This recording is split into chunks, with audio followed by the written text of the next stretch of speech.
Hi students. So actually we have started with the series cost control and management subject now. So in that I have started with the financial statement analysis topic. Okay, there what we have discussed, introduction we have discussed, and comparative balance sheet also we have discussed. Okay, actually we have a comparative statement. Under comparative statement we have two. One is comparative balance sheet, another one is comparative income statement. So comparative balance sheet already have discussed and I have explained the sums also. Today I am going to discuss with the comparative income statement. Comparative income statement. Okay, in comparative income statements we will be saying nothing but results operating in that particular year. We are going to calculate the we are going to analyze the results. Okay, we are going to analyze the taking a period of 2 or 3 years or 4 years, okay, of accounting periods, and there we will be analyzing over there. So once you see here comparative statement of profit and loss, you see comparative income statement is a horizontal analysis of income statement which shows the operating results for more than one accounting period so that changes in absolute amounts and percentage from one period to another are known. Okay, so comparative income statement అంటే ఏంటో వినండి. Comparative income statement అంటే ఇక్కడ ఏం లేదు, మనము profit and loss, ఓకేనా, profit and loss ఏదైతే ప్రిపేర్ చేస్తామో ఆ ప్రాఫిట్ అండ్ లాస్ అయితే 2 years కావచ్చు, 3 or 4 or 5 years, ఓకేనా. ఆ ప్రాఫిట్ అండ్ లాస్ ఏదైతే ఉంటుందో ప్రాఫిట్ అండ్ లాస్ ని ఇక్కడ కంపేర్ చేస్తాం అనమాట. కంపెనీ యొక్క profit and loss for that accounting period we will be comparing. Okay, so how comparing to how అంటే లాస్ట్ ఇయర్ కి ఇప్పటికి ఎలా ఉన్నాయి, లాస్ట్ 4 years or 5 years నుంచి ఈ ఇయర్ కి దాని ప్రాఫిట్, దాని రిజల్ట్స్ ఎలా ఉన్నాయి, దాని ఆపరేటింగ్ రిజల్ట్స్ ఎలా ఉన్నాయి అని ఫైండ్ అవుట్ చేస్తామంట. అదే comparative statement of profit and loss or comparative income statement. ఓకేనా. సో కంపారిటివ్ ఇన్కమ్ స్టేట్మెంట్ కూడా సేమ్ ఎలా అంటే మనం comparative balance sheet, comparative balance sheet కి ఎన్ని కాలమ్స్ తీసుకున్నాం, 4 columns ఇక్కడ. But previous year column, current year, absolute change and percentage change, same calculation part, but proforma will be means proforma will be different. అంటే మనం ఏమైతే item తీసుకుంటాం అది అక్కడ బ్యాలెన్స్ షీట్ అంటే ఏం తీసుకున్నాం మనం, లయబిలిటీస్ అండ్ అసెట్స్. ఇక్కడ మనం ఏం తీసుకుంటున్నాం, ఇక్కడ రెవెన్యూ ఫ్రమ్ ఆపరేషన్స్ అంటే ఆ పర్టికులర్ పీరియడ్లో, ఆ పర్టికులర్ అకౌంటింగ్ పీరియడ్లో ఏవైతే మనకి ఎక్స్పెన్సెస్ అయినాయి, ఓకేనా, ఏవైతే ఇన్కమ్స్ ఉన్నాయి అవి మాత్రమే ఇక్కడ మనం తీసుకుంటాం అనమాట. సో లయబిలిటీస్ అసెట్స్ ఇక్కడ మనం కంపేర్ చేయం. Okay, nothing but here we are preparing a PNL, profit and loss account we are preparing. ఓకేనా. So for preparing that this is a proforma. ఓకేనా.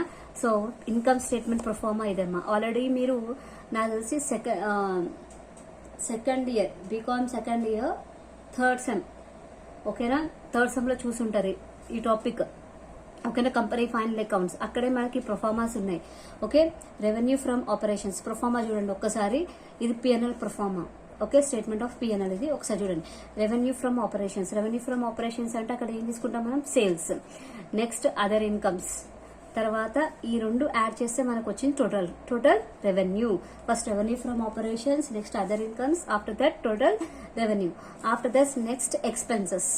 ఓకే, ఎక్స్పెన్సెస్ లో first cost of material consumed, purchase of stock in trade, change in inventories of finished goods, work in progress and stock in trade, employee benefit expenses, finance cost, depreciation and other expenses. ఓకేనా. So know what we have to do, we have to add all these expenses. ఈ expenses అన్ని add చేయండి అమ్మా. First ఇక్కడ చూడండి ఒక్కసారి, revenue from operations, other incomes ఈ రెండు యాడ్ చేస్తే మీకు టోటల్ రెవెన్యూ వస్తుంది. నెక్స్ట్ ఈ ఎక్స్పెన్సెస్ అన్ని యాడ్ చేస్తే మీకు టోటల్ ఎక్స్పెన్సెస్ వస్తుంది. తర్వాత profit before tax, profit before tax అంటే ఈ total revenue minus total expenses, total revenue minus total expenses చేస్తే మీకు ప్రాఫిట్ బిఫోర్ ట్యాక్స్ వస్తుంది.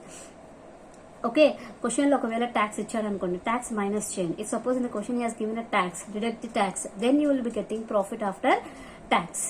తర్వాత మీకు ఏమొస్తుందమ్మా, ప్రాఫిట్ ఆఫ్టర్ ట్యాక్స్ వస్తుంది. ఇది ప్రొఫార్మా మీకు. ఓకేనా. సో ఈ ప్రొఫార్మా మీకు కావాలి అంటే మీరు థర్డ్ ఇయర్, ఓకేనా, సారీ థర్డ్ ఇయర్ కాదు, second year third semester book చూసుకోండి. ఓకేనా. అడ్వాన్స్ అకౌంటింగ్ లో మీకు కంపెనీ ఫైనల్ అకౌంట్స్ టాపిక్ ఉంటుంది. అక్కడ everything will be in detail గా ఉంటుంది అది.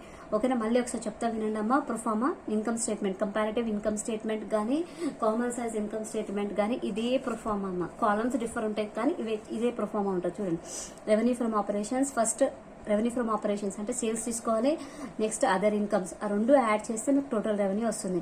తర్వాత ఎక్స్పెన్సెస్ తీసుకోండి, ఓకేనా, ఆల్ ఎక్స్పెన్సెస్ 2 years ఎక్స్పెన్సెస్ తీసుకోండి, వాటిని సపరేట్ టోటల్ చేయండి, మీకు టోటల్ ఎక్స్పెన్స్ వస్తుంది. నెక్స్ట్ ఈ total revenue minus total expenses చేయండి, మీకు ప్రాఫిట్ బిఫోర్ ట్యాక్స్ వస్తుంది. దాంట్లో నుంచి ఇన్కమ్ ట్యాక్స్ తీసేయండి, మీకు ప్రాఫిట్ ఆఫ్టర్ ట్యాక్స్ వస్తుంది, ప్రాఫిట్ ఆఫ్టర్ ట్యాక్స్ వస్తుంది, ఓకేనా. అది సో దీన్ని బేస్ చేసుకొని income statement, comparative income statement base చేసుకొని మనం ఒక సమ్ చేద్దాం. ఓకే, సో ఫస్ట్ ఇక్కడ క్వశ్చన్ చూడండి. ఇక్కడ ఏదైనా నేను ఆర్పి త్రివేది నుంచి చెప్తున్నానమ్మా, వినండి ఒకసారి. From the following statement of profit and loss prepare comparative income statement. Prepare comparative income statement. Question he has given here. So direct question he has given. మనకి ప్రొఫార్మా ఎలా ఉందో క్వశ్చన్ కూడా అలానే ఉంది, బట్ ఇయర్స్ చూడండి. ఇక్కడ year it is 2017 and year it is 2016. ఇక్కడ 2017 ఉంది, ఇక్కడ 2016 ఉంది. అంటే ఫస్ట్ మనం 2016 ని ప్రీవియస్ ఇయర్ గా తీసుకోవాలి, 2017 ని కరెంట్ ఇయర్ గా తీసుకోండి. ఇయర్స్ మాత్రం చేంజ్ చేయండి, ఓకేనా. First 2000 previous year and 2017 current year గా తీసుకోండి. సో ఏమేమి ఇచ్చారు చూడండి అమ్మా question. Revenue from operations he has given, other income he has given, expenses he has given. Direct question it is, okay. So direct ఈ question ని మనం as it is enter చేస్తాం, ఓకేనా. ఇక్కడ క్వశ్చన్ జాగ్రత్తగా చూడండి. ఈ క్వశ్చన్ మనం యాజ్ ఇట్ ఈస్ గా ఎంటర్ చేస్తాం. ఇక్కడ ఎలాంటి వర్కింగ్ నోట్స్ కానీ క్యాలిక్యులేషన్స్ పార్ట్స్ కానీ మనకి ఏమీ లేవు.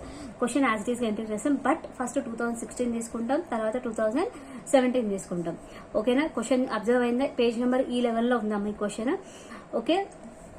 తర్వాత ఎక్స్పెన్సెస్ చూడండి ఏమి ఇచ్చారు. Purchase of stock in trade, change in inventories, employee benefit expenses, depreciation amortisation expenses, other expenses, ఓకేనా. ఇవన్నీ కలిపితే total expenses. So total revenue నుంచి ఎక్స్పెన్సెస్ మైనస్ చేస్తే ఇక్కడ మనకి ఎలాంటి ట్యాక్స్ లేదు కాబట్టి వాటి నెట్ ప్రాఫిట్ ఇచ్చిండు. సేమ్ యాజ్ ఇట్ ఈస్ మనం సమ్ చేస్తాం, ఓకేనా. సో ఒకసారి ఈ క్వశ్చన్ చూడండి.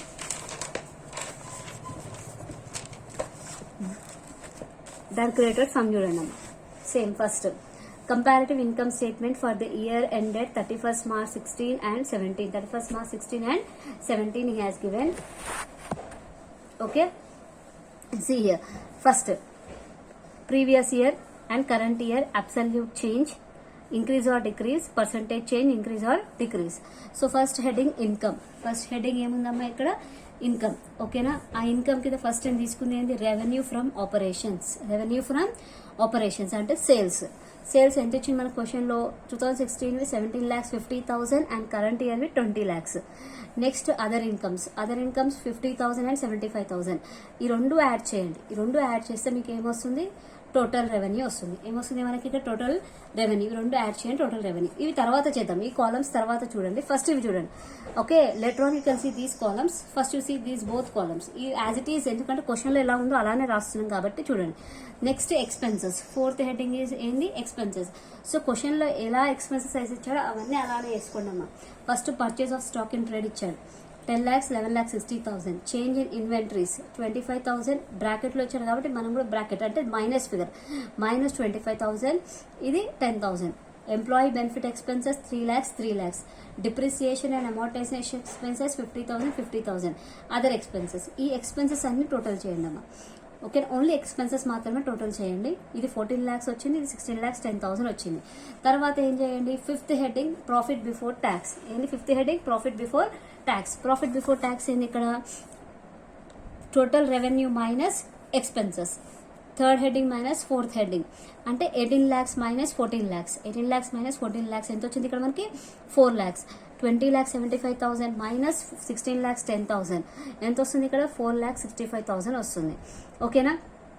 ట్యాక్స్ ఏం లేదు కాబట్టి tax nil. So as it is away amount వస్తే అది ప్రాఫిట్ ఆఫ్టర్ ట్యాక్స్ అయిపోతుంది, ఓకేనా. ట్యాక్స్ ఇక్కడ ఏం లేదు కాబట్టి ఇదే మనకి ఏమవుతుందో ప్రాఫిట్ ఆఫ్టర్ ట్యాక్స్. ఇప్పుడు నెక్స్ట్ మనకి థర్డ్ ఇక్కడ column absolute change. Absolute change comparative balance sheet ఎలా చేసామో సేమ్ అలానే చేయాలి. కంపారిటివ్ బ్యాలెన్స్ షీట్ ఎలా చేసామో సేమ్ అలానే చేయాలి. Current year minus previous year అంటే 2017 మైనస్ 2016. బి మైనస్ ఏ. 20 lakhs మైనస్ 17,50,000. 2,50,000. 75,000 మైనస్ 50,000 ఎంత వస్తుంది మనకి ఇక్కడ? 25,000 వస్తుంది. 20,75,000 మైనస్ 18 lakhs 2,75,000 వస్తుంది. చూడమ్మా జాగ్రత్తగా. 20,75,000 minus 18 lakhs 2,75,000. 11,60,000 minus 10 lakhs 1,60,000. 10,000 minus of minus 25,000. ఇక్కడ చూడండి అమ్మా, 10,000 మైనస్ ఆఫ్ మైనస్ 25,000 ఏమవుతుంది, అది 35,000 అవుతుంది. ఓకేనా, ఇక్కడ చూడండి ఇప్పుడు 10,000లో నుంచి మనం ఏం చేస్తున్నాం, మైనస్ చేయాలి. సో మైనస్ ఆఫ్ ఆల్రెడీ అది మైనస్ 25,000 ఉంది. సో ఏమవుతుంది, మైనస్ ఇంటూ మైనస్ ఏమైతే ప్లస్ అవుతుంది. సో ఇక్కడ మనకి ఎంత వస్తుంది, మనకి ఇక్కడ ప్లస్ 35,000. సో 35,000.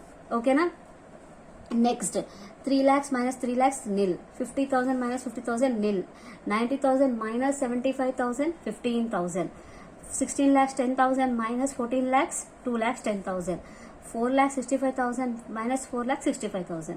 సో అదే మనకి profit after tax 4 lakhs 65,000 minus 4 lakhs 65,000. Next percentage కూడా సేమ్ కంపారిటివ్ బ్యాలెన్స్ కి పర్సంటేజ్ ఎలా క్యాలిక్యులేట్ చేసామో అలానే చేయండి. 2,50,000 డివైడెడ్ బై 17,50,000 ఇంటూ 100. అర్థమైంది ఏం చేసాం ఇక్కడ, సి కాలం సి కదా ఇది సి కదా. 2,50,000 డివైడెడ్ బై ప్రీవియస్ ఇయర్ ఏంది ఏ. అర్థమవుతుందా, సో ఇది అందుకే రాశాను D is equal to D column, D is equal to C divided by A. C అంటే ఇది కదా. సో 2,50,000 డివైడెడ్ బై 17,50,000 ఇంటూ 100 చేస్తే ఎంత వస్తుంది మనకి 14.29%. సేమ్ 25,000 డివైడెడ్ బై 50,000 ఇంటూ 100 ఎంత వస్తుంది ఇక్కడ మనకి 50%. 25,000 డివైడ్ బై 50,000 ఇంటూ 100 చేస్తే ఎంత వస్తుంది 50%. Next 2,75,000 divided by 18 lakhs into 100. జాగ్రత్త వినండి అమ్మా, 2,75,000 divided by 18 lakhs into 100. So 15.28%. Next ప్రతి ఒక్కటి అంతే, each and everything. 1,60,000 divided by 10 lakhs into 100 16%. 35,000 divided by minus 25,000 into 100 minus 140%. ఇది 140% మైనస్ ఉంది కదా madam. 35,000 divided by minus 25,000 into 100 చేస్తే ఎంత వస్తుంది, మైనస్ 140% వస్తుంది. ఇక్కడ ఏం లేవు కాబట్టి ఇక్కడ కూడా నిల్. 15,000 divided by 75,000 into 100 20%. 2,10,000 divided by 14 lakhs into 100 15%. 2,10,000 divided by 14 lakhs into 100 15%. 65,000 divided by 4 lakhs, so 16.25%. So same అదే వస్తుంది ఇక్కడ. సో సింపుల్ అమ్మ, ప్రొఫార్మా పర్ఫెక్ట్ ఉండాలి. ఓకేనా, సో దేని కింద ఏమేమి వస్తాయి, రెవెన్యూ ఫ్రమ్ ఆపరేషన్స్ కింద ఏమేమి వస్తాయి, అదర్ ఇన్కమ్ కింద ఏమేమి వస్తాయి, పర్చేస్ ఆఫ్ స్టాక్, ఇంకా ఇక్కడ మెటీరియల్ కన్జ్యూమ్డ్, ఒకరే కాస్ట్ ఆఫ్ మెటీరియల్ కన్జ్యూమ్ ఇక్కడ ఈ క్వశ్చన్ లేదు కాబట్టి నేను రాయలేదు. ఎంప్లాయీ బెనిఫిట్ ఎక్స్పెన్సెస్ కింద ఏమొస్తాయి, డిప్రిసియేషన్, అదర్ ఎక్స్పెన్సెస్ కింద ఏమొస్తాయి, ఇవన్నీ మీకు third sem company final accounts లో ఉంటాయమ్మా. ఆ టాపిక్ లో మీకు మొత్తం ఈచ్ అండ్ ఎవ్రీథింగ్ ఉంటాయి అప్పుడు ప్రొఫార్మా. ఓకేనా, so this is comparative income statement. Okay, thank you.